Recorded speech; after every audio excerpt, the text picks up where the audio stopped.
Hello everyone, I Kuldeep Sharma welcome you all to today's daily news analysis where we are going to look at the most important news headlines from today's newspaper. But before I begin with today's news analysis, let's look at the comment box from our previous class. So these are some of the questions which asked you and many of you have replied to it. And my request to all of you that if you have any feedbacks to us, if you have any doubts, if you want any extra classes, if you want us to take any other extra topic, then you can mention it in the comment box. So now let's look at the question which I asked you in the previous class.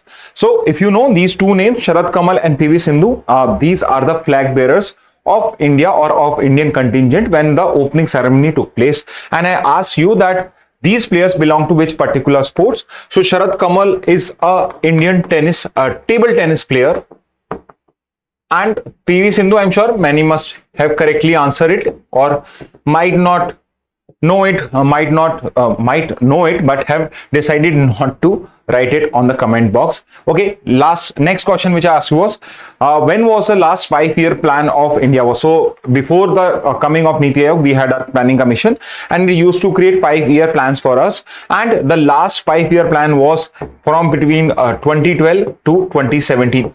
So this was the last 5-year plan. In between the Niti Aayog came up and it decided to scrap the system of 5-year plans, and instead it started creating 7-year action plan, 15-year action plan, and a 30-year or a 50-year long-term plan. Okay, so this was the third question. Another question which I asked you was that when did Kargil war begin, or in which particular year? You don't need to remember the exact date, which was in May of 99, but you should at least know the year. So Kargil war, or this excursion of the Pakistani guerrilla or terrorist took place in the year 1999, and you should know the PM also at that time. The PM was Atal Bihari Vajpayee. So Atal Bihari Vajpayee was our prime minister when this Kargil war took place in the year 1999. You should also know more details about Kargil war, and we have discussed it earlier also. For example, which was the committee which was created after we had this Kargil war, or what were the shortcomings of the Kargil war. So certain reforms can be suggested, certain improvements can be suggested by those committees. So certain committee was created. So you should know the name of that committee also. So if you know the name of that committee, you can mention it in the comment box. And for CLAT Press student, I'm sure it would be an easier question, because in one of your earlier mocks also, this particular question, when a particular passage was asked on Kargil war, was asked. Okay. So next is, because this year we had a 46th meeting of World Heritage Committee and recently it took place. So in our previous class we discussed that this 46th World Heritage Committee which met in New Delhi for the first time. So this meeting took place for the first time. World Heritage Committee ki meeting happened in New Delhi for the first time, and Moidams in Assam became our 43rd World Heritage Site.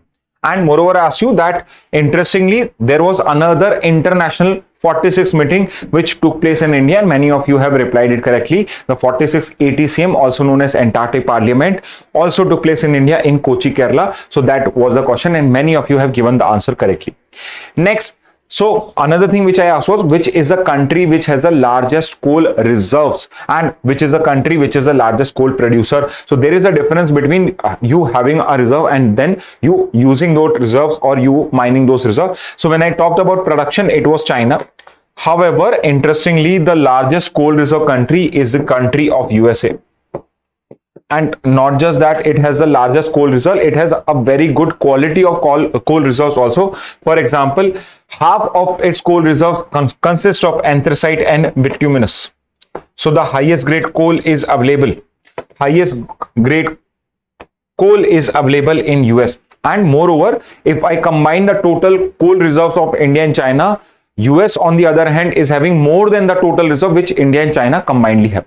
Okay, so this is some facts regarding this, but you should know that the largest coal reserve are with the US and largest coal producer is China, which means US, although it has a resource, it is not that much involved in mining. And finally, one question which someone asked in the comment box was, what is the rank in terms of coal reserves of India? So India is at the 4th place. India is the 4th place. So first is your US. US has the largest coal reserves. Second is your Russia. Third is your China. Fourth is your India. So these are the 4 countries in terms of number of coal reserve which a country has, and India is at the 4th position. However, when it's come to production and consumption, in both places, in both these cases, India is at the 2nd place. Okay, so these are some important facts, some important points from our previous comment box section, and let's look at some of the things which students have asked us. So one of the student has asked us that we should be providing you with a month-wise GK question handout, which would be covering all the GK classes or all the 20 GK question which we ask after this particular class only. So that particular compilation would be provided, but it won't be provided right now. It would be provided around October. Okay, and we are working on it, and probably CLAT Prep students are going to have a separate test about it. They are also going to get a PDF of it also. For the other students, there would also be a compilation uploaded somewhere on the Telegram channel, and that link would be provided to all of you. Next, so one of you has asked that we should be doing a series on government scheme which are important for CLAT, and I think it's a very good suggestion, because in this particular budget certain schemes have been announced, certain proposals have been provided for that particular scheme, but as of now we are not aware what would be the name of that scheme. So in a month or two we would be knowing what are the important government schemes. So a compilation cannot be done right now. If we feel like that yes, there are 10-15 schemes which are other than the budget scheme which are important for you, then we can do a compilation right now. But as of now, I think we should wait for another month or two so that the budget get passed and the government comes up with the names of those schemes also. For example, this year the government in the budget has announced 5 schemes which are related to employment. Certain 3-4 schemes are there which are related to education also, but what would be the name of those schemes have not been announced yet. So we have to wait for the government to give them names, and then only we can discuss those schemes. Okay, so whenever that process gets completed, the budget is passed by our Lok Sabha and Rajya Sabha, then we are going to discuss those particular government schemes. Okay, so wait for the budget to get completed, and wait for the classes. We are going to cover all of these government schemes in our CLAT Prep classes also, and as well as here also, so we can have a separate MIT session on that particular thing. Another ask of the student has been that we should have a MIT on budget. So again, I will repeat what I said earlier also. So we have to wait for the budget process to complete, and then only we would be having a full clarity on what are the schemes which have been decided in the budget, and a basic of the budget, a basic primer on the budget would also be done. Although I've already discussed what are the important topics, what are the important points of this particular project when this particular budget was discussed in this Hindu analysis. And finally, many of the students have been asking that we should be having a full session on Middle East, basically your Israel-Palestine issue, your involvement of Iran, and whatever other disputes or whatever issues are there in the Middle East. So we are also going to have a MIT session on Middle East. The CLAT Prep students are going to have a separate class on Middle East also. So again, a primer would be provided, important facts would be provided on the Middle East dispute which is happening right now. Okay, so these are the this is the discussion with regard to the comment box from our previous class. If you have any question, if you have any doubts, if you have any feedback, if you have any suggestion, please tell us in the comment box, because unless you give us feedback, we won't be able to do it for you all. Okay, so now let's start with the news for today. So news mein first headline which I have used or which I'm going to teach you is regarding the Quad meeting. A Quad foreign minister meeting has taken place, and इस meeting के अंदर में जो आपके foreign minister से external affair minister of India S Jaishankar and the other 3 ministers participated, and there they have they have taken a certain decision. For example, they have decided that this particular initiative of Quad, so it's an initiative of Quad, IPMDA, Indo-Pacific Partnership for Maritime Domain Awareness. So it's basically a training program. It is basically a preparation program so that at least in the Indo-Pacific region, what is Indo-Pacific region? So Indo-Pacific is basically Indian Ocean and Pacific Ocean and the countries surrounding it. So majorly जो आपका पूरा Asia वाला part हो गया, including your Southeast Asia becomes part of this. So Indian Ocean start होकर Pacific Ocean. So आप यहाँ से मान सकते हो कि आपका जो पूरा अफ्रीका और मिडल ईस्ट का पार्ट है, जहां से आपका पूरा अरेबियन सी होता है, वहां से लेकर पूरा यूएस की जो बॉर्डर्स टच होती हैं आपकी, पूरा पैसिफिक ओशन होता है, पूरा का पूरा उस एरिया को इस इंडो पैसिफिक के अंदर में कवर करा जाता है। And it's a doctrine, it's an area designed by the US. तो यूएस ने चाइना को काउंटर करने के लिए इंडो पैसिफिक करके इस रीजन को एक रीजन बनाया है और इसके लिए अलग से अपना सिक्योरिटी अरेंजमेंट करा है। एंड कहीं ना कहीं जो आपकी क्वाड भी है, it is also responsible for maintaining security और maintaining a free and open Indo Pacific region only, because यहां पे चाइना अपनी दादागिरी कर रहा है, यहां पे वो कंट्रीज को दबाने की कोशिश कर रहा है। तो ये एक पर्टिकुलर आपका इनिशिएटिव है जिसके अंदर में आप मैरीटाइम एक्सेस जो है, मैरीटाइम रूट जो है, उनको आप सिक्योर करना चाहते हो। मेजरली जो आपके जो ट्रेडिंग शिप्स होती हैं, आपके जो कंटेनर्स होते हैं, उनको आप प्रोटेक्शन प्रोवाइड करने के लिए, उसमें कोई और कंट्री आपके साथ इंटरफेरेंस ना कर सके, उसके लिए आपने इस पर्टिकुलर इनिशिएटिव को लॉन्च किया। इसके अंदर में आप टेक्नोलॉजी का यूज करोगे, इसमें आप सैटेलाइट डेटा का यूज करोगे आप। इसके अलावा आपकी नेवल फोर्सेस भी हैं जो इस आईपीएमडी का पार्ट होंगी, वो भी इस पर्टिकुलर एरिया में एक्टिव रखेंगी, जिससे फ्री मूवमेंट हो सके शिप्स का, there should not be any disturbance. And यहां पे चाइना कैसे इन्वॉल्व होता है, तो यहां पे आपको साउथ चाइना सी समझना बहुत इंपॉर्टेंट है। तो South China Sea as a name suggest is a sea और या ओशन का पार्ट है जो पर्टिकुलरली साउथ ऑफ चाइना में लोकेट होता है। अब प्रॉब्लम यह है कि यहां पे बहुत सारी कंट्री हैं, बट पूरा का पूरा जो साउथ चाइना सी है वो चाइना क्लेम करता है कि it is my maritime territory, यानी जो ओशन बॉडी है ये भी मेरी टेरिटरी है। विच मीन्स कि अगर कोई पर्टिकुलर शिप यहां से अगर विजिट करना चाहती है, लेट्स से मूवमेंट भी करना चाहती है, तो उसको चाइना को इन्फॉर्म करना पड़ेगा, उसकी परमिशन लेनी पड़ेगी। And many countries do not want to get involve in this kind of situation because many countries says that it is an open ocean. कई जगहों पे it the distance from China sea shore is more then 10,000 20,000 kilometres. तो यहां पे आप कैसे हमारे साथ इस टाइप से परमिशन की रिक्वायरमेंट करते हो। तो ये जो साउथ चाइना सी भी है आपका, ये इंडो पैसिफिक का ही पार्ट बनता है। एंड कहीं ना कहीं इस टाइप की जब आप इनिशिएटिव लॉन्च करते हो तो आप कहीं ना कहीं चाइना को इनडायरेक्टली काउंटर करते हो। सो रेदर देन सेइंग कि हमने इसे चाइना के काउंटर में कराए, everyone knows, even China understand, even we also know this कि ये बेसिकली चाइना को काउंटर करने के लिए बनाया गया है। तो यहां पे जो ये इनिशिएटिव था आपका टोक्यो समिट जो क्वाड की हुई थी 2022 में, इसको यहां पे लॉन्च किया गया था। So remember आईपीएमडीए is an initiative of quad का ये इनिशिएटिव है। एंड मेजरली ये क्या करना चाहता है, जो मैरीटाइम एक्टिविटीज होती है इंडो पैसिफिक में। So again what is Indo Pacific, simply Indian ocean plus Pacific ocean is the Indo Pacific, और उसके आसपास की कंट्रीज वो सभी इसी के अंदर में आ जाएंगे। तो जो मैरीटाइम एक्टिविटीज है उनको मॉनिटर करना कि क्या कोई इलीगल एक्टिविटीज तो नहीं कर रहा है, एट द सेम टाइम क्या कोई यहाँ पे हमारी जो सारी मेजर कंट्रीज है कहीं उनको कुछ थ्रेटन तो नहीं कर रहा है। वो टेररिस्ट भी हो सकता है, नॉन स्टेट एक्टर भी हो सकता है और स्टेट एक्टर भी हो सकता है। सो उनको मॉनिटर करना और इन शिपिंग लेन्स को सिक्योर करना।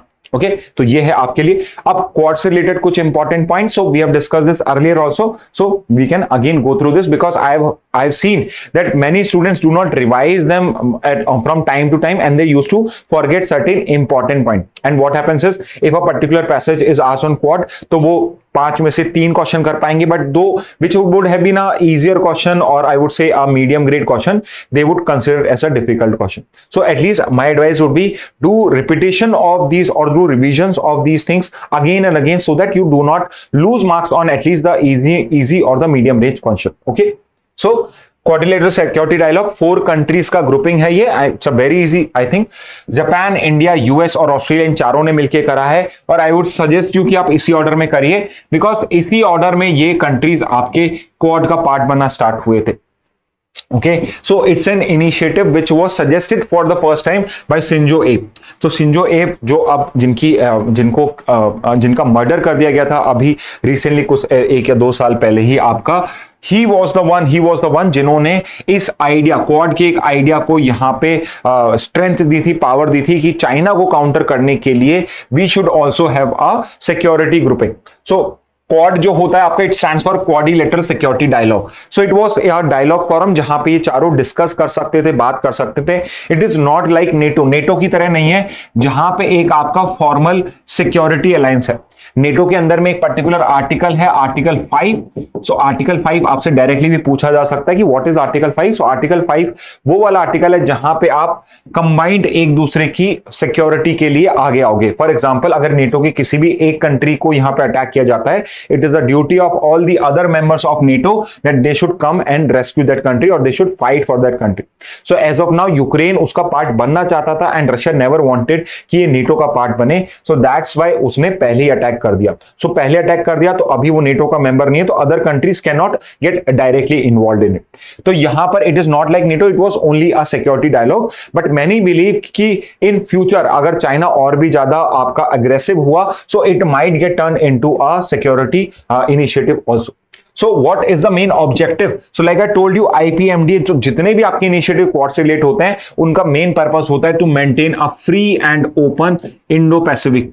फ्री होना चाहिए, मतलब यहां पे ये नहीं कि आप किसी पर्टिकुलर वाटर बॉडीज को क्रॉस कर रहे हो तो आपको उसके लिए कुछ पेमेंट करना पड़ रहा है। And it should be open also, which means there should not be any restriction on any country to enter this particular water bodies और to do trade through these sea routes. तो ये सब आपका यहां पे। सो 2007 के अंदर में शिंजो एब ने इस चीज को करा था। However it had a very early death. तो इनिशियल जो क्वाड आपका बनाया गया था उसकी डेथ भी बहुत जल्दी, बिकॉज 2008 के अंदर में because of local politics Australia के अंदर में ऑस्ट्रेलिया ने इससे विड्रॉ कर दिया। एंड मेन रीजन वाज कि Australia had become very much dependent on Chinese investment.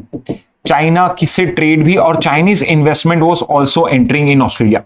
Eight the same time China was a market for Australian goods. तो Australia की जो फिश प्रोडक्ट्स हैं, डेयरी प्रोडक्ट्स हैं, because so I hope you are aware कि Australia is the only continent which is an island continent. और Australia का जो investment है, ऑस्ट्रेलिया का इन्वेस्टमेंट नहीं, ऑस्ट्रेलिया के जो एक्सपोर्ट्स है वो चाइना में भी होते थे, which means China was a big market for Australia. तो यहां पे China started threatening Australia, if you become part of this Quad then we might put up restrictions on you. तो एज ऑफ नाउ कोई restrictions नहीं थे, तो इस threat की वजह से ऑस्ट्रेलिया ने 2008 में विड्रॉ कर लिया।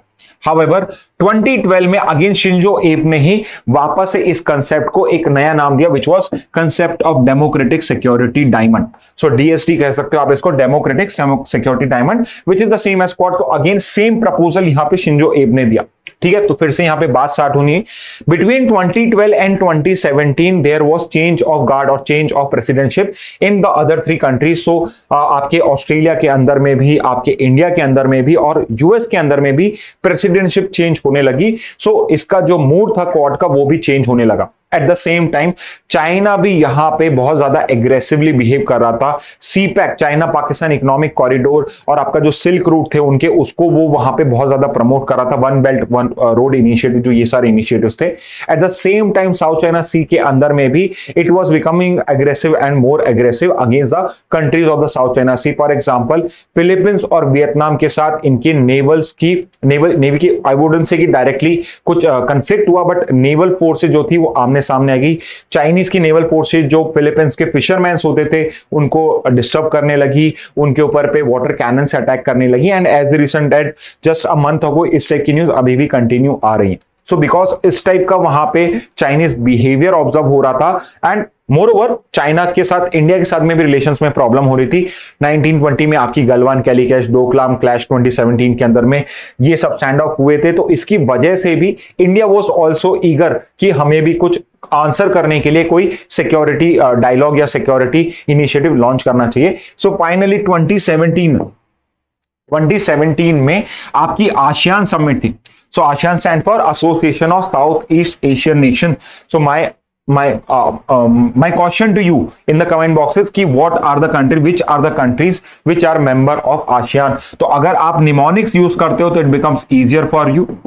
So for the help of the student, if you can mention the mnemonic also कि आप कैसे ASEAN countries को याद कर सकते हो, it would be very much appreciated। Otherwise in the next class I'm going to give you a mnemonic also कि ASEAN countries को आप कैसे easily याद कर सकते हो। तो इस ग्रुपिंग की एक ईस्ट एशिया समिट होती है, ईस्ट एशिया समिट।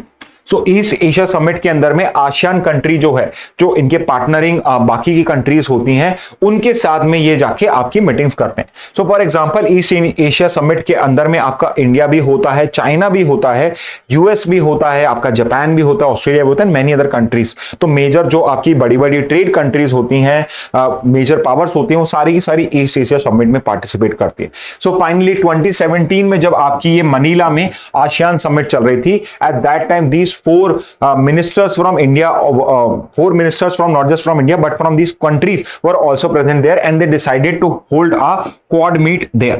So 2017 के अंदर में इन्होंने for the first time एक quad की मीटिंग करी in Manila. So remember this first meeting आपकी 17 में मनीला में हुई, किसी सिटी ऑफ दिस कंट्री में नहीं हुई, इन चारों कंट्रीज में नहीं हुई, बट एक फिफ्थ कंट्री के अंदर में जाके इन्होंने अपनी एक मीटिंग करी, एंड वहां से आपका क्वाड जो था वो एक आपका सिस्टमैटिक डायलॉग बन गया, एक सिस्टमैटिक ऑर्गेनाइजेशन बन गया, एंड एटलीस्ट टिल सिंस 2021 इसकी रेगुलरली चारों कंट्रीज ने मिलके, एंड यहां पे अब ऑस्ट्रेलिया भी विड्रॉ नहीं कर रहा है, बिकॉज ऑस्ट्रेलिया भी चाइना पे डिपेंडेंट नहीं होना चाह रहा है। इसके अलावा ऑस्ट्रेलिया में डिसाइड करा है कि अब ये जो यूएस का जो ग्रुपिंग है उसके नियर बाय या उसके क्लोजर होगा, rather than trying to balance it between China and your US. Okay, so अब यहां पे भी हो रहा है, तो तब से आपकी रेगुलर मीटिंग हो रही है 2020-21 से आप कह सकते हो। इसके अलावा there is an important exercise known as Malabar exercise. So remember this, Malabar exercise जो थी it started as a India US. So Malabar exercise जो थी वो आपकी इंडिया यूएस के बीच में स्टार्ट हुई थी इन द ईयर 1992।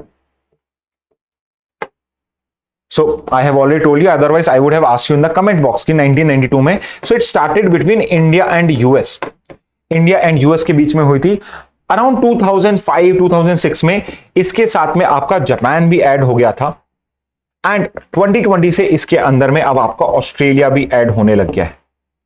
सो अब हम अगर although it won't be correct to ask such kind of question कि क्वाड की मिलिट्री एक्सरसाइज क्या है या नेवल एक्सरसाइज क्या है, but still if you have to point out one exercise which is related to Quad, तो remember this, it is the Malabar exercise.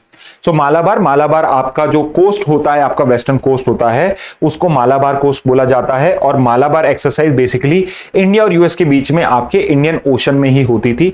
धीरे धीरे इसके अंदर में Japan became a permanent member, and पिछले 2-3 साल से इसमें ऑस्ट्रेलिया भी पार्टिसिपेट करना स्टार्ट कर चुका है। Somewhere in between, at some point of time, Singapore also contested or participated in this particular exercise. But if I ask you कि मालाबार के अंदर में कौन पार्टिसिपेटिंग कंट्रीज हैं, सो तो 4 क्वाड कंट्रीज हैं, वो ही इसकी पार्टिसिपेटिंग कंट्रीज है। Okay, so this is regarding the QST as well as your IPMDA, so you should know both of these things. Okay. Next particular news पे मूव करते हैं। So a very small news, Venezuela which is a country in South America, it's a socialist country है, थोड़ा communist इसका taste है। तो earlier it was a communist country, धीरे धीरे it became a democratic country. यहाँ पे इलेक्शंस होते हैं।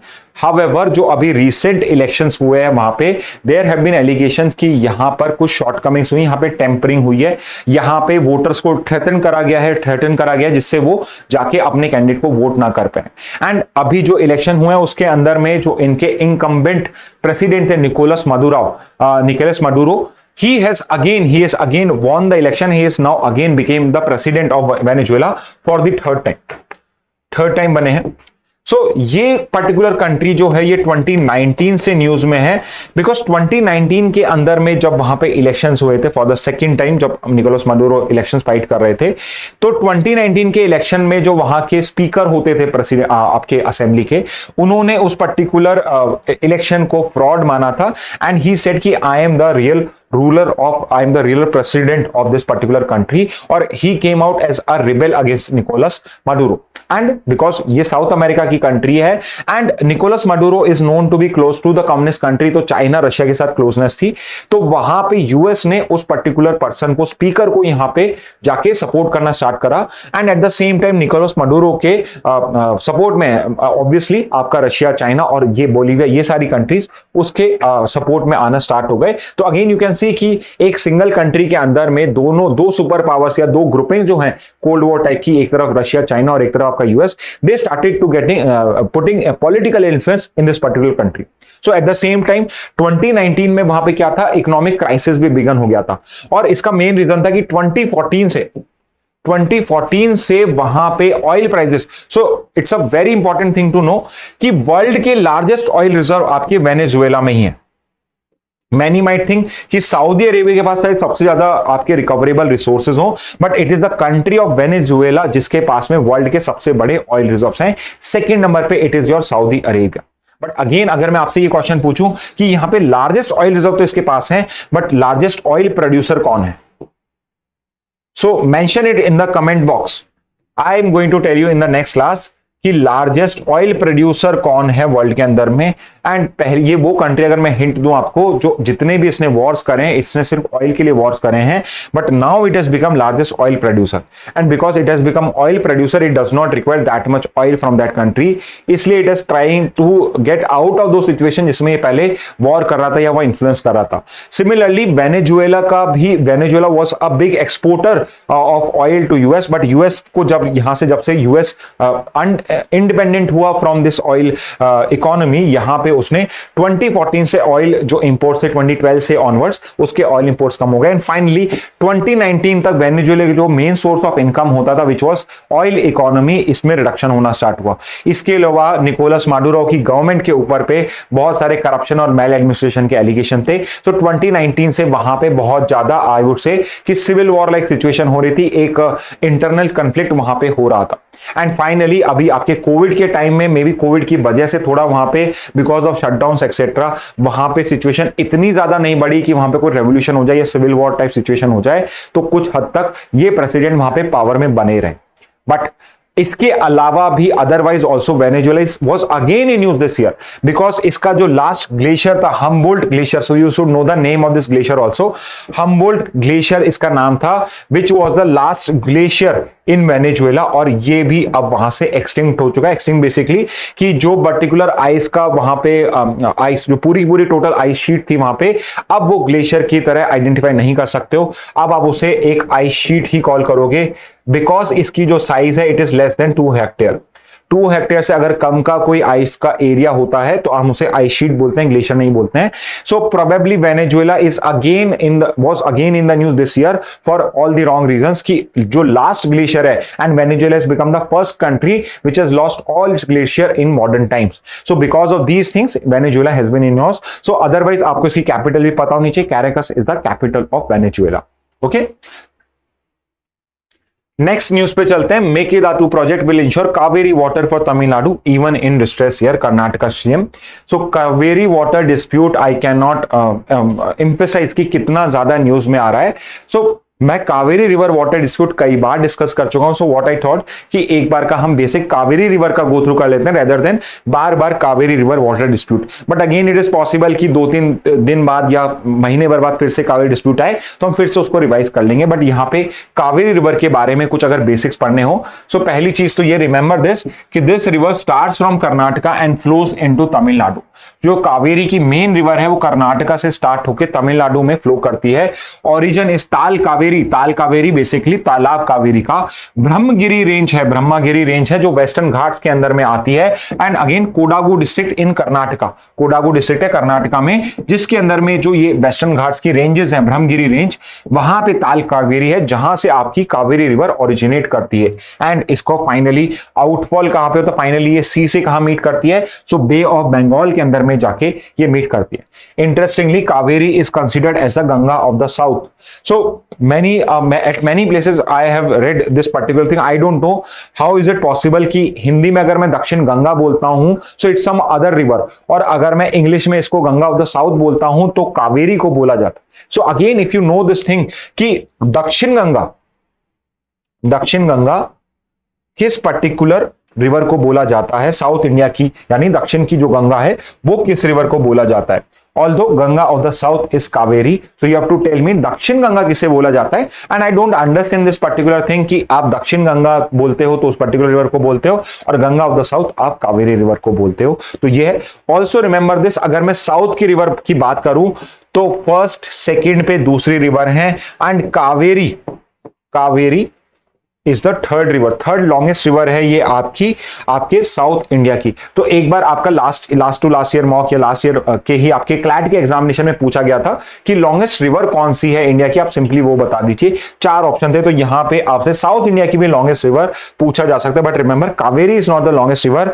एक रिवर यहां पर है और फर्स्ट पे आपकी दक्षिण गंगा ही है, ठीक है। सेकंड पे I am not telling you because फिर क्वेश्चन पूछने का कुछ फायदा नहीं होता है। So you have to tell me कि साउथ इंडिया की लॉन्गेस्ट रिवर, सबसे लॉन्गेस्ट रिवर कौन सी है, एंड एज वेल एज दक्षिण गंगा किस पर्टिकुलर रिवर को बोला जाता है। ओके, सो ये आपके regarding certain facts regarding the Kaveri river, इतना ही आपको पता करना होता है। ट्रिब्यूटरीज एक्सेट्रा आपको नहीं जाननी है। इसके बाद हम आते हैं मेकेदातु प्रोजेक्ट पे। What is this project? तो ये पर्टिकुलर प्रोजेक्ट है जो कर्नाटका का है। सो it's a project of Karnataka government, Karnataka government का प्रोजेक्ट है, एंड इसके अंदर में कावेरी के ऊपर पे ये एक रिजर्वायर बना रहे हैं, सो दैट जब आपकी रेनफॉल अबव नॉर्मल रेनफॉल हो रही है उस टाइम में इस वाटर को कर्नाटका कलेक्ट करेगा और इस पर्टिकुलर वाटर को बेंगलुरु सिटी के लिए, सो बेंगलुरु के अंदर में अब क्या है, बहुत ज्यादा आपका वाटर स्केर्सिटी होने लगा है, तो बेंगलुरु के लिए यहां पे वो वाटर को रिजर्वायर को यूज करेगा कर्नाटका। सो यहां पे भी ये प्रोजेक्ट भी जो था ये भी आपका कंटेस्टेड था between Karnataka and Tamil Nadu. However supreme court came forward and supreme court said कि वाटर नीड्स के लिए, डेली वाटर कंजम्पशन नीड्स के लिए जो वाटर आप रिजर्वायर बनाते हो that has to be allowed, और यहां पे कर्नाटका को इस पर्टिकुलर प्रोजेक्ट के लिए अलाउ कर दिया है आपके सुप्रीम कोर्ट ने। So Mekedatu project which is going to be built by the state of Karnataka specifically for water needs of Bengaluru। And यहां पे आपके जो सिद्धरामैया जो कर्नाटका के सीएम है उन्होंने स्टेटमेंट दिया है कि ये जो वाटर है ये आपके डिस्ट्रेस ईयर्स में तमिलनाडु के भी हेल्प का ही होगा, बिकॉज ये रिजर्वायर जो बहुत सारा वाटर होता है आपका, ये आपका आउटफ्लो हो जाता है आपका बे ऑफ बंगाल में, तो वेस्ट हो रहा, आपकी यूज ही नहीं हो रहा, तो इस टाइप का रिजर्वायर जो है, और it's a very good position, यहां पे ये आपकी तमिलनाडु की भी हेल्प करेगा जब वहां पे भी वाटर शॉर्टेज होगी। Okay, so this is the news regarding Mekedatu। Next particular news पे आते हैं। सो अभी आपके स्टेट ऑफ केरला के अंदर में नीफा वायरस आउटब्रेक हुआ था। So every year now we are seeing that there is we are witnessing that there is a Nipah outbreak in one of the other states, और मेजरली केरला में ही होता है, एंड साउथ की states में कर्नाटका में, तमिलनाडु के अंदर में भी इसके केस होते हैं, बट मेजरली जो आपका इनिशिएशन होता है इस पर्टिकुलर वायरस का, it was happening in your state of Kerala. However the good news is कि अब स्टेट ऑफ केरला ने इसके कंट्रोल, इसके स्प्रेड को कंट्रोल कर लिया, एंड ओनली 1 और 2 पेशेंट जिनको हम इंडेक्स पेशेंट कहते हैं, फर्स्ट पेशेंट बोलते हैं, उनको ही, वो ही इसके बस नीफा वायरस से अभी कॉन्ट्रैक्टेड है, इसके अलावा और कोई इसका आउटब्रेक नहीं है। तो नीफा वायरस के बारे में कुछ स्पेसिफिक या बेसिक पॉइंट्स पढ़ लेते हैं। First thing which you should know is that it's a zoonotic virus. What is a zoonotic virus? Zoonotic virus are जो जू से आते हैं, बेसिकली जो एनिमल से ह्यूमंस में स्प्रेड होते हैं। सो एनिमल से जो ह्यूमंस को कॉज हो सकते हैं उन वायरसेस को हम जूनोटिक वायरस बोलते हैं। अगेन ऑल्दो यहां पे वायरस मेंशन है, you should know otherwise also कि Nipah is a virus, it's not a bacteria, not a fungi, not a protozoa, it's only a virus. इसके बाद एक इंपॉर्टेंट क्वेश्चन जो आपका बनता है वायरसेस से कि ये कैसे कैसे ट्रांसमिट होते हैं। सो मेजरली जो आपका नीफा वायरस होता है it get transmitted through flying foxes और पिग्स और फ्लाइंग फॉक्सेस, फ्रूट बैट जिनको बोलते हैं। तो अनदर कोविड भी आपका बैट से फैलता था, ये भी आपका जो आपका नीफा वायरस है it's also get transmitted primarily through flying foxes और फ्रूट बैट्स। एक ही मतलब है दोनों का, do not get confuse, it's a one and the same animal, same he mammal है आपका यहाँ पे। इसके अलावा third way is contaminated food. So first case जो आपका इस पर्टिकुलर नीफा वायरस का आया था, it came in the year 1998 in Malaysia, and वहां पे जो आपके इन्वेस्टिगेशन करी गई, दे फाउंड आउट कि जो कंटेमिनेटेड फूड था, जो बेसिकली फ्लाइंग फॉक्सेस या फ्रूट बैट्स ने लेट्स से ईट कर दिया किसी पर्टिकुलर फ्रूट को, एंड जब इस पर्टिकुलर फूड को, कंटेमिनेटेड फूड को ह्यूमंस ने जाके इसको ईट करा, तो उस वजह से मलेशिया के अंदर में फर्स्ट आउटब्रेक हुआ था 1998। सो रिमेंबर दिस कि अगर कोई कंटेमिनेटेड फूड है जो नीफा वायरस से कांटेक्ट में आया हो, तो उससे भी ये पर्टिकुलर जो वायरस होता है, नीफा वायरस होता है, ये आपकी बॉडी में रीच कर सकता है। And fourth is close contact with an infected person. But majorly जो आपके बॉडी फ्लूइड्स होते हैं, लाइक योर ब्लड हो गया, आपका यूरिन हो गया आपका, या नेशनल सिक्रीशंस हो गए आपके, इनके थ्रू भी हो सकता है। There have been chances also, it is also possible कि ये एयरबॉर्न भी हो, कि एयर से भी स्प्रेड हो सकता है, बट इसके लिए आपको prolonged long contact, close contact चाहिए होता है। But it is also possible to be transmitted through the system of air also, air के थ्रू भी हो जाएगा, बट मेजरली ये ब्लड फ्लूइड्स या बॉडी फ्लूइड्स के थ्रू स्प्रेड होता है। इसके बाद इसकी वैक्सीन क्या है और इसका ट्रीटमेंट क्या है, वैक्सीन का नाम क्या है? सो you do not have to remember the name of the vaccine because there is no vaccine. There is no vaccine. Or is there a specific treatment for Nipah virus? So there is no treatment also. So remember this, Nipah virus का कोई ना vaccine है ना ही कोई इसका treatment है। तो इसका अगर किसी को नीफा वायरस कॉन्ट्रैक्ट होता है तो उसका हम ट्रीटमेंट कैसे करते हैं? तो बेसिकली सिम्टोमैटिक का मतलब होता है कि जो उस पर्सन को आपको सिम्टम्स दिख रहे हैं, फॉर एग्जांपल अगर किसी के फीवर दिख रहा है, किसी के कोल्ड हो रहा है, किसी को हेडेक हो रहा है, तो आप स्पेसिफिकली उसकी उनको दवाइयां देते हो और इसका और कोई इलाज नहीं होता है, तो सिम्टोमैटिक ट्रीटमेंट है। तो अगर आपसे हो गया वो पर्सन जो इन्फेक्टेड है, well and good, otherwise there is no specific treatment, specific medicine for it, as well as there is no vaccine for it. अभी न्यूज में आया है कि इसी साल में 2024 में एक पर्टिकुलर कैंडिडेट वैक्सीन को यहां पे ट्रायल के लिए अलाउ करा गया, बट एज ऑफ नाउ कोई भी आपकी वैक्सीन नहीं है। 98 में ये आया था, अब तक हमने कोई वैक्सीन नहीं बनाई है इसकी। So no vaccine, no treatment. 2024 का जो आउटब्रेक है आपका इंडिया के अंदर में केरला में हुआ है, and it is not the case कि ये इंडिया में सबसे पहले केरला में हुआ है। इससे पहले ये 2004-2005 के अंदर में नॉर्थ ईस्ट स्टेट्स के अंदर में वहां पर भी होता है। यू कैन सी कि मलेशिया से जो बैट्स हैं वो ट्रैवल करते करते जब तक आपकी 98 से 2004-05 में नीफा वायरस को कैरी करके नॉर्थ ईस्ट में आई, और वहां से ये वायरस पहले उधर भी फैला हुआ है। धीरे धीरे जो आपका पूरा का पूरा साउथ ईस्ट एशिया है प्लस इंडियन सब कॉन्टिनेंट है, वहां पे इसके केसेस हो चुके हैं। Sri Lanka, Bangladesh, everywhere Nipah virus के केस पहले भी हो चुके हैं। It is not a new virus. Okay, so these are some important facts regarding Nipah virus. Next में मूव करते हैं। So it's a interesting question which I have asked, what is a real political party? आप political party के कोई factions बन जाए, political parties कई जाके लोग ये क्लेम करें कि this particular party is my party और it is a party which is being held by my family. तो अगर इस टाइप से कोई क्वेश्चन हो जाता है तो कैसे डिसाइड होगा और कौन डिसाइड करता है कि ये रियल पॉलिटिकल पार्टी? एंड इसका कंटेक्स्ट क्या है? बिकॉज सुप्रीम कोर्ट ने नोटिस इश्यू करा है अजीत पवार को regarding the real NCP. National Congress party, nationalist Congress party है, जो ओरिजिनली इनके अंकल, इनके चाचा की पार्टी थी। शरद पवार के नेफ्यू हैं आपके Ajit Pawar,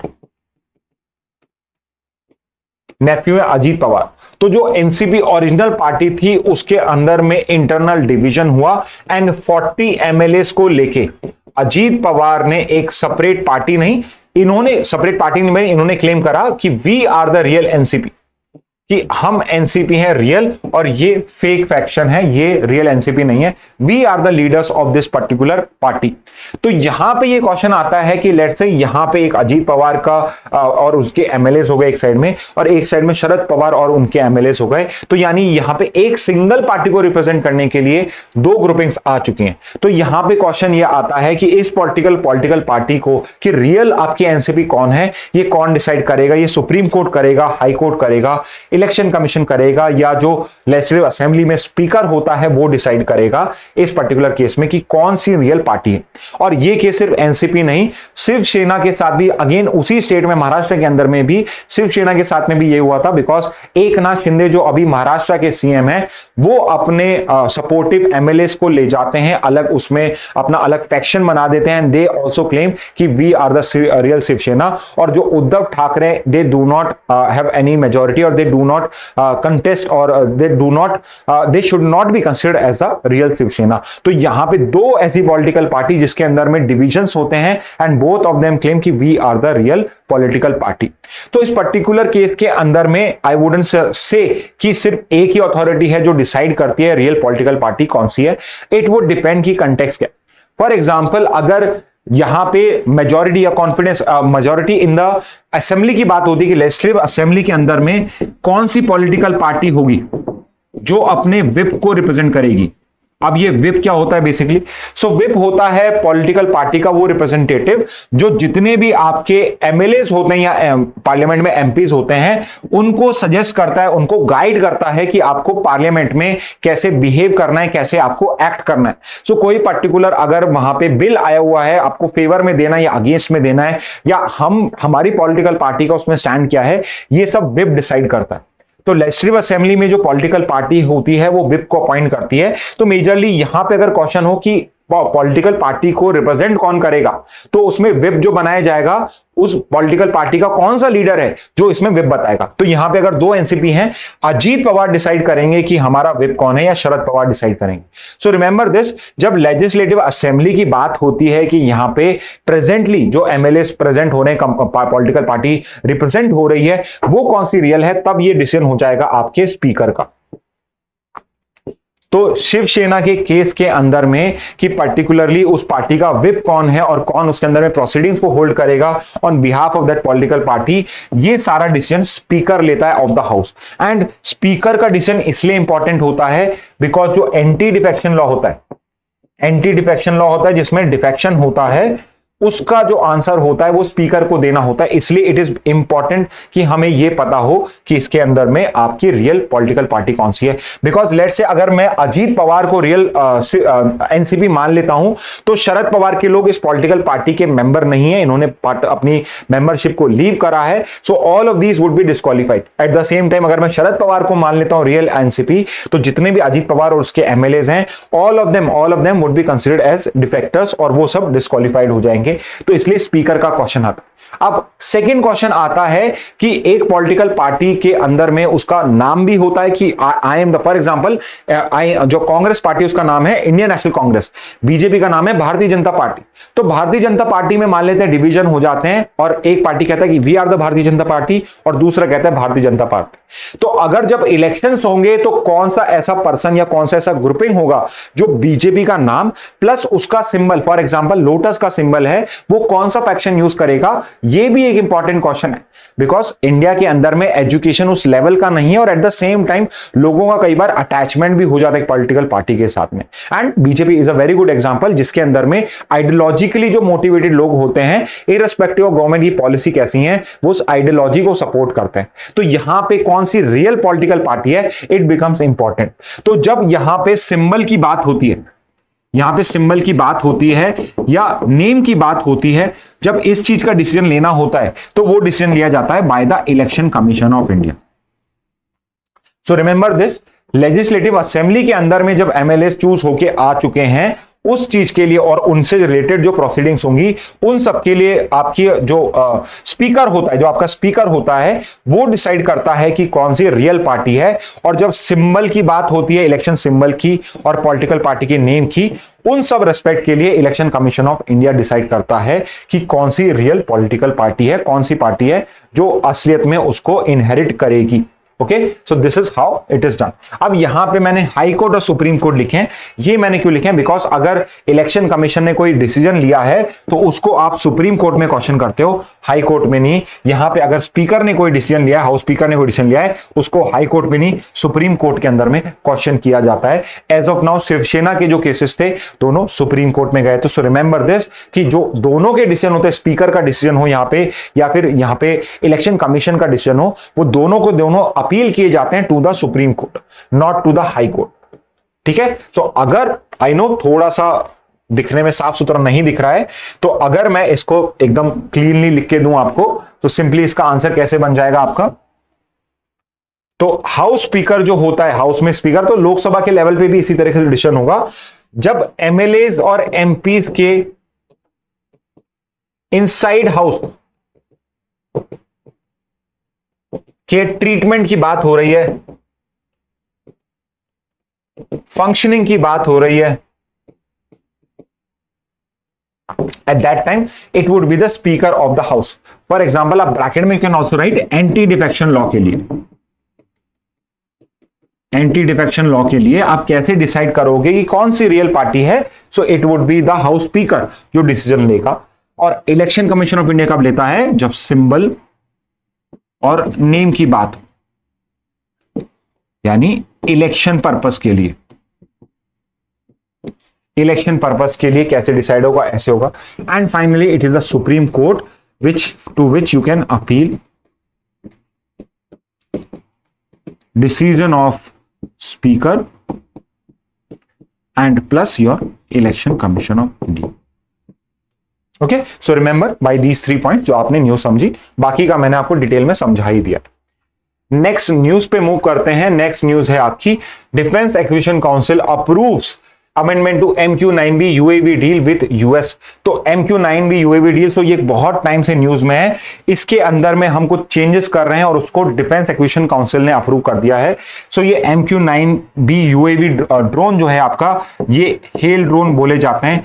high altitude long endurance basically means high altitude मतलब ज्यादा हाइट पे ये उड़ सकते हैं। लॉन्ग एंड्योरेंस बेसिकली ये ज्यादा टाइम तक के लिए उड़ सकते हैं, एंड्योरेंस बहुत है। तो इस बिना इनको वापस से लाके इनको या तो चार्ज करो या इसमें फ्यूल भरने की बजाय लंबे टाइम तक ये आपके स्काई के अंदर में रिकॉनिसेंस या आप अगर इनको अटैक की तरह भी यूज करना चाहते हो तो वैसे आप यूज कर सकते हो। ये पर्टिकुलर ड्रोन्स हमने यूएसए से एक्वायर करे हैं। So remember the country, USA से हमने इसको एक्वायर करे हैं और डिफेंस एक्विजिशन काउंसिल ने इसके प्रोसीजर के ऊपर पे इसको एक्वायर करने के प्रोसीजर में अमेंडमेंट्स को अलाउ कर दिया है। तो डिफेंस एक्विजिशन काउंसिल क्या है? सो अगेन कारगिल वॉर फिर से आ गया। 99 कारगिल वॉर के बाद हमने एक गवर्नमेंट ग्रुप ऑफ मिनिस्टर्स बनाया था। कारगिल वॉर के बाद एक ग्रुप ऑफ मिनिस्टर्स बनाया था। 2001 में on the basis of the recommendation हमने एक अलग से काउंसिल बनाई, defence acquisition council. And what is the job of this council? It is the highest decision making body for capital acquisition. तो कौन से वेपन्स, कौन कौन से इंस्ट्रूमेंट, कौन से वॉरशिप्स, कौन कौन से आपके एरोप्लेन्स, कौन कौन से हेलीकॉप्टर्स, फाइटर जेट्स आपको करने हैं, तो डीएसी है highest decision making body in the ministry of defence.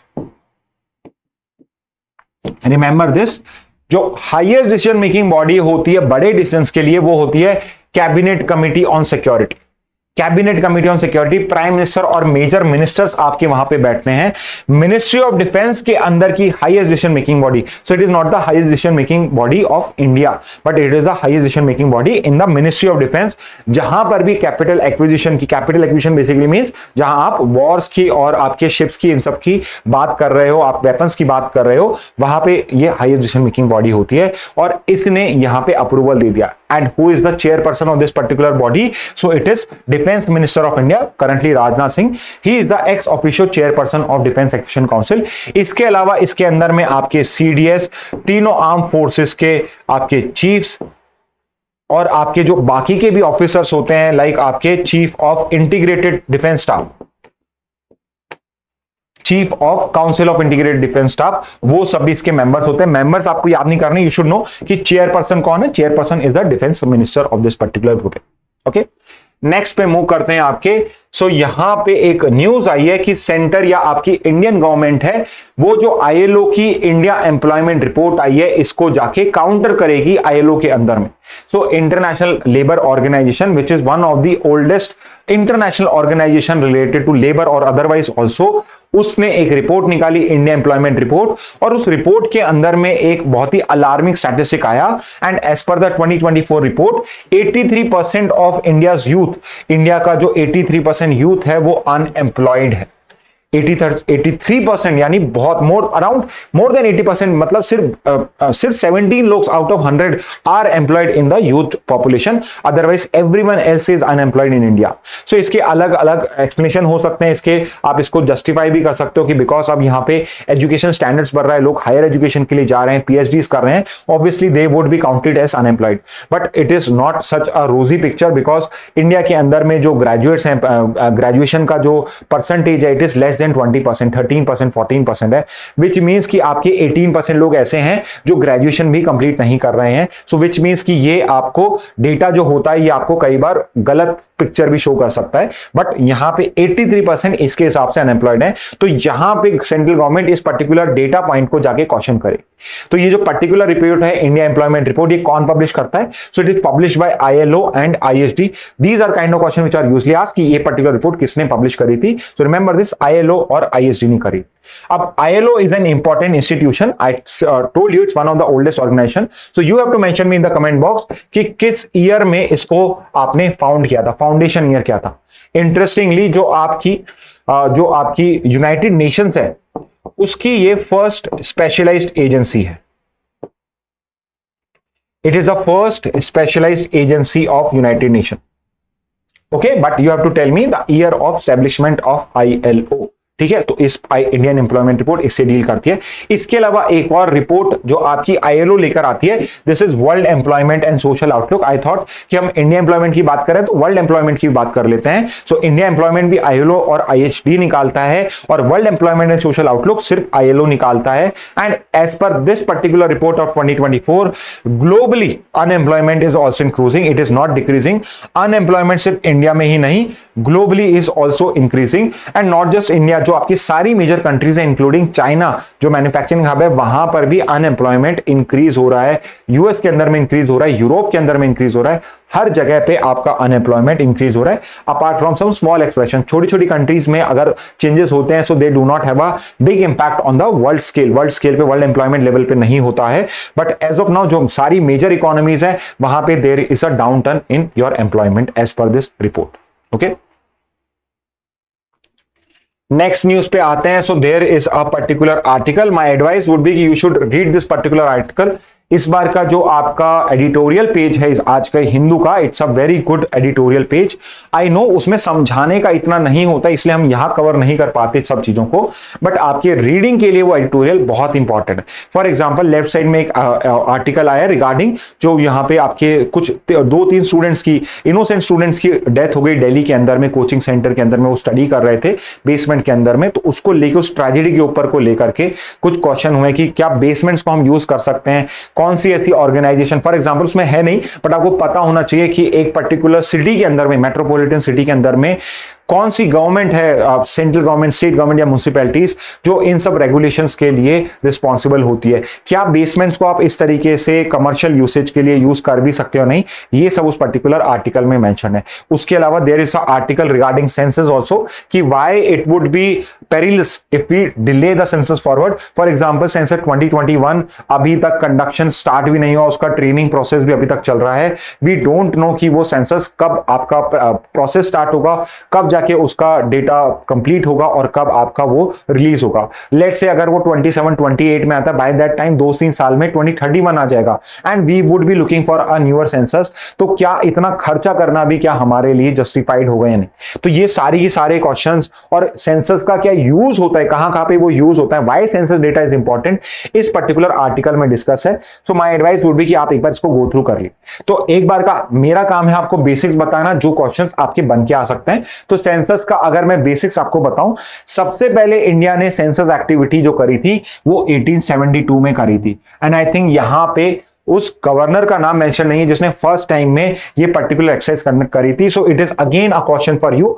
Comment box में मेंशन करिए, आई डोंट थिंक यहां मेंशन होगा, कमेंट बॉक्स में मेंशन करिए कि जब ये पर्टिकुलर सेंसस एक्टिविटी करी गई 1872 1881 की, किसी का भी बता दीजिएगा उस टाइम में इंडिया का गवर्नर जनरल कौन था. Okay, who was the governor general at that time. So modern census in India began in 1872 under British rule. So पहला oldest and largest census exercise है वर्ल्ड का ये. So 1872 में हुआ. However, जो आपका अभी 10 साल का डेसिनियल सेंसस होता है, जो सिंक्रोनाइज्ड होता है, वो हुआ था 1881 में. सो सिंक्रोनाइज्ड डेसिनियल सेंसस क्या होता है, डेसिनियल बेसिकली मींस डेकेड में हो रहा है और सिंक्रोनाइज मतलब पूरा जो एरिया पूरे इंडिया के अंदर में एक साथ जगह जगह पे हो रहा है. ऐसा नहीं कि वो पर्टिकुलर ग्रुप यहां पे राजस्थान में कर रहा है और 6 महीने बाद जाके वो कहीं और कर रहा है. एक साथ में सबके साथ सिंक्रोनाइज्ड होता है सो दैट अगर पॉपुलेशन माइग्रेशन या ट्रांसफर हो रहा हो तो उस वजह से डेटा डिस्टर्ब ना हो या सिचुएशन जो हो वो एक साथ एक ही टाइम पे पता पड़े. ऐसे नहीं 6 महीने साल भर के बाद का डेटा अलग अलग टाइम का मिल रहा है, हमें एग्जैक्टली उस साल का डेटा वहां पे मिल रहा है. तो वो वाला जो सेंसस कंप्लीट सेंसस था आपका, इट वाज कंडक्टेड इन 1881 और उसके बाद से every 10 years we are having this regularly. अब सेंसस इन इंडिया किस पर्टिकुलर एक्ट के अंदर होता है, तो ये बेसिकली होता है सेंसस एक्ट 1948 के अंदर में. एंड यू शुड नो कि कौन सी अथॉरिटीज हैं जो रिस्पॉन्सिबल हैं. तो आपका रजिस्ट्रार जनरल होता है इस पर्टिकुलर सेंसस एक्ट के अंदर में और census commissioner of India.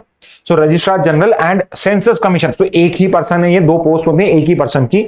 Registrar general and census commissioner of India is the person who is responsible for conduct of for preparation and conduct of census in India. तो this is the person who is responsible. इसके अलावा हर 10 साल में होता है।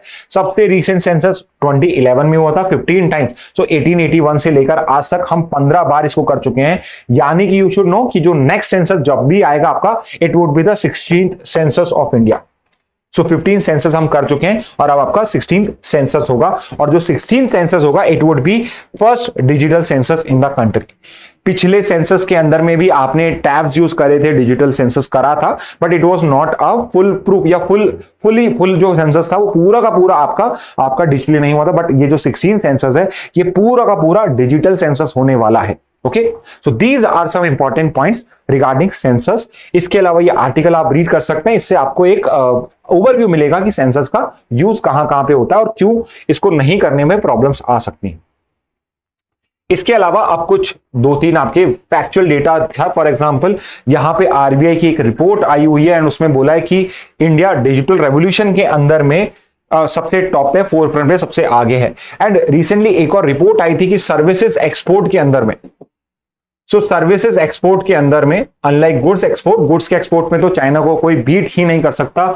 Everyone is far of second, third position पे है और मोर देन डबल ट्रिपल जितना सारी कंट्रीज मिलकर करते हैं, अकेला चाइना इतना वो ट्रांसपोर्ट कर लेता है। बट सर्विसेज एक्सपोर्ट के अंदर में we have been able to beat China and we are at the top position now. So service export के अंदर में India is at the top position now और सेकंड पे हो चुका है China. So it's a recent change, तो आपको ये पता होना चाहिए। इसके अलावा ये पर्टिकुलर रिपोर्ट जो डिजिटल रेवोल्यूशन की बात कर रही है, that report is currency and finance.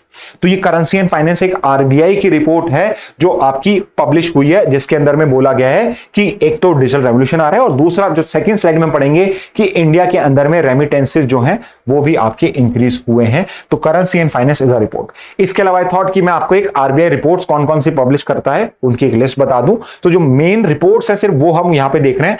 एक तो है उसकी फाइनेंशियल स्टेबिलिटी रिपोर्ट, आपका जो फाइनेंशियल सिस्टम है वो स्टेबल है या नहीं उसकी ये रिपोर्ट होती है। उसके अलावा करेंसी एंड फाइनेंस, करेंसी कैसे आपका फंक्शन कर रहा है, रुपी का डिवैल्यू हो रहा है, ओवर वैल्यूड हो रहा है, फाइनेंस सेक्टर आपका कैसे वर्क कर रहा है उसके रिगार्डिंग ये रिपोर्ट होती है। Third is your consumer confidence survey, basically जो पब्लिक है उसका यहाँ पे मूड कैसा है, कॉन्फिडेंस क्या है, उसको लेके ये सर्विस होता है। It is a very helpful survey जिससे हम इन्फ्लेशन को देखते हुए गांव में आपकी जो पब्लिक है वो अपने खर्चे को बढ़ा रही है, कम कर रही है, आगे जाके वो इन्वेस्टमेंट के मूड में या दे do not have a positive environment, तो उसका गवर्नमेंट को आइडिया मिलता है और उसी हिसाब से वो अपनी पॉलिसीज को डिसाइड कर सकती है। उसके अलावा एक और इंपॉर्टेंट रिपोर्ट होती है trends and progress of banking in India, कि आपके ट्रेंड्स क्या हैं, बैंकिंग सेक्टर किस तरह मूव कर रहा है और प्रोग्रेस किस लेवल पे, कितने परसेंट की प्रोग्रेस हो रही है, कैसे हो रही है, वो सब भी आरबीआई अपनी रिपोर्ट में प्रोवाइड करता है। So these are some of the important reports of RBI. RBI publishes a lot of report, annual reports आती हैं, बाइनियल होती हैं, आपकी 6 मंथ्स वाली और 2 इयर्स वाली, दोनों बाइनियल ही होता है, एक ही मतलब होता है। तो बाइनियल रिपोर्ट्स भी आती हैं, आपकी मंथली रिपोर्ट्स भी आती है। मॉनेटरी पॉलिसी कमेटी आपकी हर 2 महीने में, हर 15 दिन में ऐसे मीटिंग कर लेती है। तो ये सारी की सारी आरबीआई की रिपोर्ट्स हैं, बट आपके लिए इंपॉर्टेंट रिपोर्ट्स ये वाली हैं। इसके अलावा नेक्स्ट न्यूज पे आते हैं जो आपकी इसी पर्टिकुलर रिपोर्ट से आई है, रेमिटेंसेस के बारे में कुछ बात बोली गई है। यहां पे आरबीआई की रिपोर्ट ने बोला है कि 160 बिलियन टच हो जाएगा 2029 में आरबीआई का। 2025 से एज पर आपका जो वर्ल्ड बैंक है उसके हिसाब से नेक्स्ट ईयर ही हम 130 बिलियन क्रॉस कर देंगे। 2025 में हम 130 बिलियन क्रॉस कर देंगे। एज ऑफ नाउ 2029 में आरबीआई के हिसाब से 2029 में we would be crossing 116। As per RBI data it is 115 billion, but as per international data जो रेमिटेंसेस इंडिया को मिले, रेमिटेंस क्या होते हैं, बेसिकली जो इंडियन सिटीजन्स हैं या let's say Indian origin persons हैं, जो पैसा वो इंडिया को भेजते हैं, अपनी फैमिलीज को भेजते हैं या इंडिया में इन्वेस्ट करते हैं, both of them are remittances only. तो ये जो पैसा होता है इसको हम रेमिटेंसेस रेमिटेंसेस बोलते हैं, यानी इंडियन ओरिजिन या इंडियंस का पैसा जो वो बाहर कमा रहे हैं। लेट्स फॉर एग्जांपल कि कोई गूगल में जॉब कर रहा है, सुंदर पिचाई, उसकी फैमिली आ रहती है और वो उनको जो पैसा भेज रहा है, all of this would be counted as remittances. तो अगर रेमिटेंसेस की इनफ्लो के हिसाब से देखें, India is at the top position. India is the country जो बाहर से सबसे ज्यादा पैसा, इंडियन सबसे ज्यादा पैसा इंडिया में भेजते हैं। सेकेंड नंबर पे मैक्सिको आता है, थर्ड पे चाइना, फोर्थ पे फिलीपींस एंड फिफ्थ पे Pakistan. But look at the gap between first and second position, हम करीब करीब ऑलमोस्ट डबल ही मैक्सिको का कर रहे हैं। एंड अगर मैं रेस्ट 3 को कम ऐड करता हूं तब भी हमारा जो रेमिटेंसेस है it is more than India.